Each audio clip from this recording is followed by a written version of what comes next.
Miguel 2204, your pageant vlogger host. Subscribe!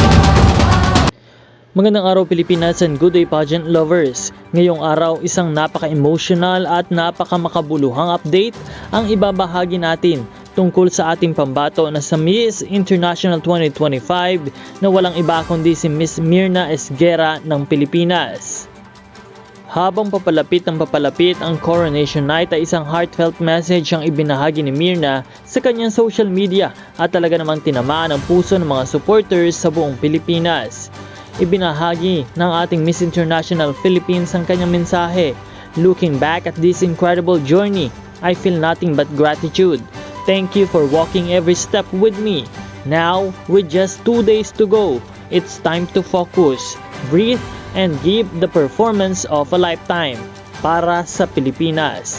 Napakasimple pero malalim, puno ng emosyon, humility at determinasyon.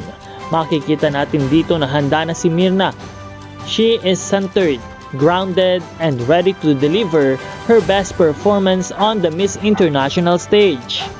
Hindi lamang si Mirna ang nagtatrabaho sa kanyang journey, naka-highlight din sa kanyang post ang buong team na nasa likod ng kanyang polished transformation.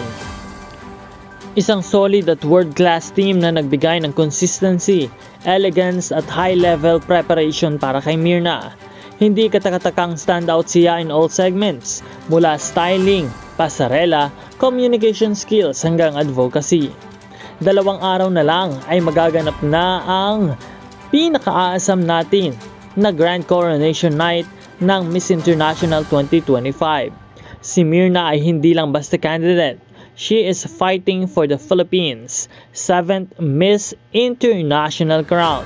At kung pagbabasehan ang kanyang performance mula day 1 hanggang ngayon, malinaw, she is one of the strongest front-runners of the competition.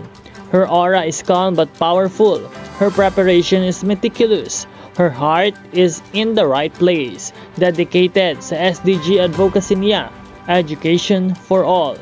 Kaya naman patuloy natin siyang suportahan at subaybayan at huwag kalimutan mag-subscribe para sa lahat ng mga bagong balita at update sa live coverage ng Miss International 2025 Grand Finale. Maraming salamat sa panonood.